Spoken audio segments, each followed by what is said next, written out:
दोस्तों, पतंजलि भ्रामक विज्ञापन मामले में मंगलवार को सुप्रीम कोर्ट में फिर सुनवाई हुई। जस्टिस सीमा कोहली और जस्टिस अमानुल्लाह की खंडपीठ इस मामले पर सुनवाई कर रही थी। सुनवाई के दौरान पतंजलि की ओर से वरिष्ठ अधिवक्ता मुकुल रोहतगी ने कहा कि हमने माफीनामा फाइल कर दिया है। इसे देश के 67 अखबारों में प्रकाशित भी किया गया है। उनके एक कहने पर जस्टिस सीमा कोहली ने पूछा कि आपके विज्ञापन जैसे रहते हैं, क्या इस माफीनामा वाले विज्ञापन का साइज भी वही था? कृपया इन विज्ञापनों की कटिंग लेकर हमें भेज दें। उन्होंने कहा कि इन्हें बड़ा करने की ज़रूरत नहीं है। हम आपके इस माफीनामा वाले विज्ञापन का वास्तविक साइज देखना चाहते हैं। यह हमारा निर्देश है। इस मामले की सुनवाई कर रहे जस्टिस सीमा कोहली ने कहा कि जब आप कोई विज्ञापन प्रकाशित करते हैं तो इसका अर्थ ये नहीं है कि हम उसे माइक्रोस्कोप से देखेंगे। वो सिर्फ पन्ने पर न हो बल्कि पढ़ा भी जाना चाहिए। सुप्रीम कोर्ट ने इस केस में योग गुरु बाबा रामदेव और बालकृष्ण को निर्देश दिया है वह अगले 2 दिन में ऑन रिकॉर्ड माफीनामा जारी करें। इसमें यह लिखा हो कि उन्होंने गलती की है।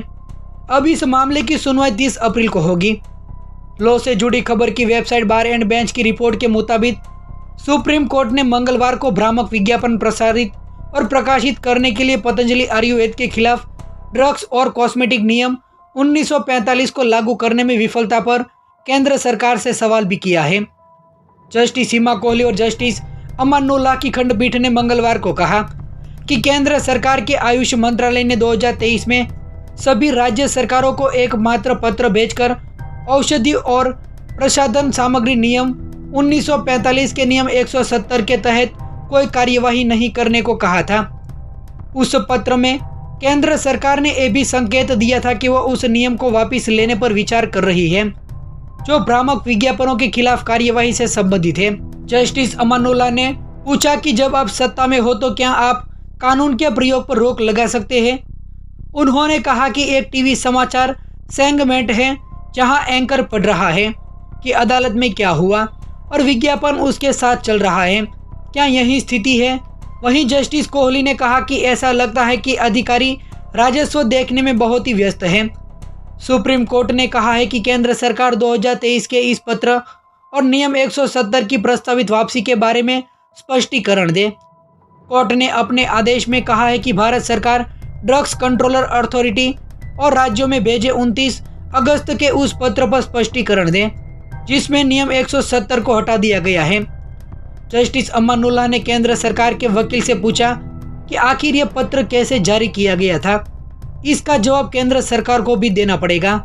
आप इसके लिए भी तैयार रहें। जस्टिस कोहली ने कहा कि ये 2 अदालतों के समक्ष चल रही कार्यवाही का मामला है और आप नियम 170 के संबंध में ऐसा कहकर वस्तुत अदालत के साथ हाथ बांध देते हैं। सुप्रीम कोर्ट ने ड्रग्स एंड कॉस्मेटिक एक्ट और ड्रग्स एंड मैजिक रेमिडेज अधिनियम जैसे कानून को कार्यवंतित पर भी बारीकी से विचार करने का निर्णय दिया है। कोर्ट ने साफ किया है कि यह जांच केवल इस बात तक सीमित नहीं होगी कि इन कानूनों को पतंजलि आयुर्वेद के खिलाफ कितनी अच्छी तरह से लागू किया गया है, बल्कि अन्य फास्ट मूविंग कंज्यूमर गुड्स के लिए भ्रामक विज्ञापनों के खिलाफ इसके कार्यवंतित की भी जांच होगी। कोर्ट ने कहा कि वो ऐसे भ्रामक विज्ञापनों से चिंतित हैं जो जनता को धोखा दे रहे हैं और इससे शिशुओं, बच्चों और बुजुर्गों के स्वास्थ्य पर भी असर पड़ सकता है जो भ्रामक विज्ञापनों से प्रभावित होकर दवाई खा रहे हैं। कोर्ट ने साफ किया है कि ये यहाँ किसी विशेष पार्टी के लिए बंदूक चलाने नहीं आए हैं, बल्कि ये उपभोक्ताओं, जनता के व्यापक हित में है जिन्हें गुमराह किया जा रहा है। कोर्ट ने केंद्रीय उपभोक्ता मामले विभाग, सूचना और प्रसारण मंत्रालय को भी इस मामले में पक्षकार के रूप में जोड़ने का फैसला किया है। सुप्रीम कोर्ट ने राय दी कि भ्रामक विज्ञापनों या drugs and magic remedies act के साथ ड्रग्स एंड कॉस्मेटिक एक्ट के उल्लंघन से निपटने के लिए क्या किया भी जा सकता है, इसकी जांच करने के लिए इनके अधिकारियों को भी शामिल करना जरूरी है।